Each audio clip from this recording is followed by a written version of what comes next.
Subscribe and click the bell icon for the latest updates from Express Drives. Think about American motorcycles and you instantly have images of giant cruisers and baggers with stereo systems flash in your head. But before this trend rose to fame, American motorcycling had a lot to do with flat track racing. In the early 1920s, young lads hungry for speed created oval tracks on dirt to see who could go around it the fastest. That is how an extreme sport was born, and that is where the FTR finds its roots as well.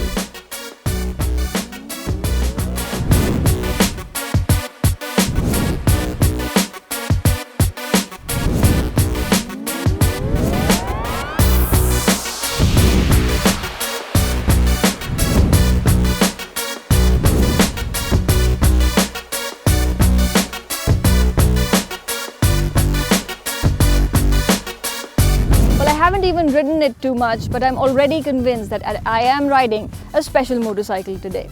Well, the FTR 1200 is based on Indian Motorcycle's race machine, nay, the championship-winning race machine, the FTR 750.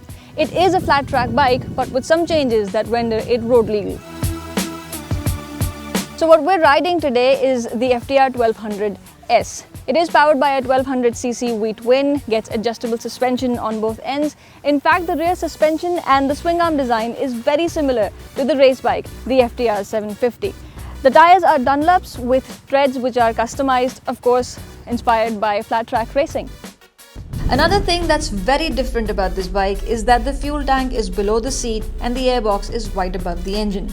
This way, Indian have been able to lower the center of gravity even further. Now that we're talking about what's different, well, I'd say everything is. Yes, the FTR 1200 series is meant for dirt, but it isn't an adventure bike and it isn't particularly a cruiser either. The riding stance is committed with rear set foot pegs and the rider leans forward on the handlebar, which is quite a wide one. So the first time you hop onto the FTR 1200S, you notice that the dimensions are friendly. If you're tall, you'll be comfortable. If you're short, well, like me, 5.5, not so comfortable, but once you set off, you'll be alright. But the first time you twist open the throttle, you notice the aggression. Well, 123 horsepower may not sound like a big number on paper. In today's standards, there are motorcycles with 190 and 200 horsepower. But the way the FTR 1200S responds, the response on the throttle is quite aggressive. It takes some getting used to. The top speed is limited to 200 kilometers an hour, and I don't think it needs to go faster than that because the wind blast is so strong you wouldn't want to go above 200 kph. To manage all that power, the FTR 1200S comes with 3 ride modes: standard, road and rain. I rode a little bit on loose gravel, for which I chose rain, which holds back some of that aggression from the throttle.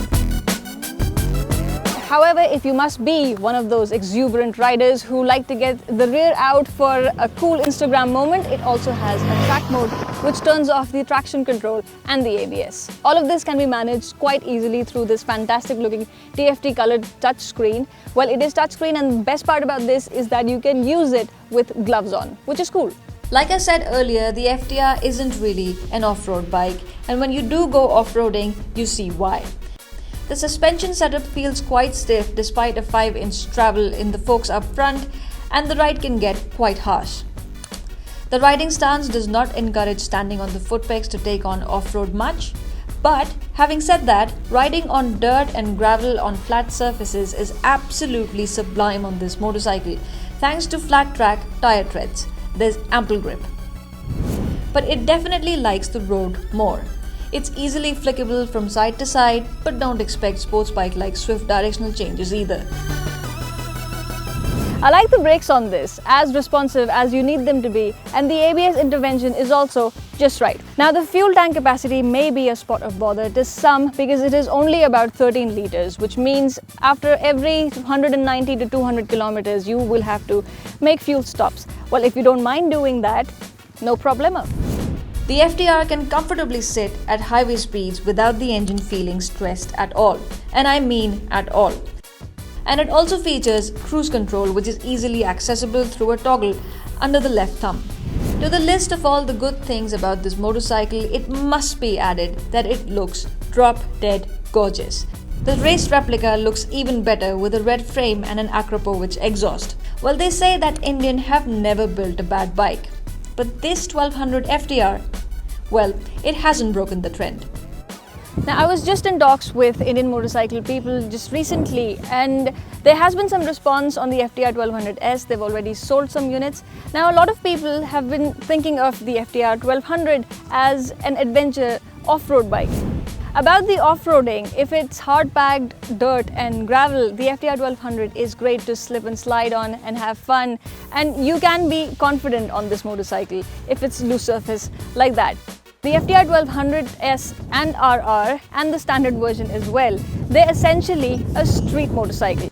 You can very well use the FTR 1200S every single day for office commutes, get a windshield up front, luggage at the back, and this is a touring machine as well. Now, the best part about the FTR 1200S in my mind was the engine and the way it feels, the way it responds on the throttle. Every single time you throw it open, it will put a smile on your face. I am pretty convinced that this is the most special motorcycle that I've ridden all year long.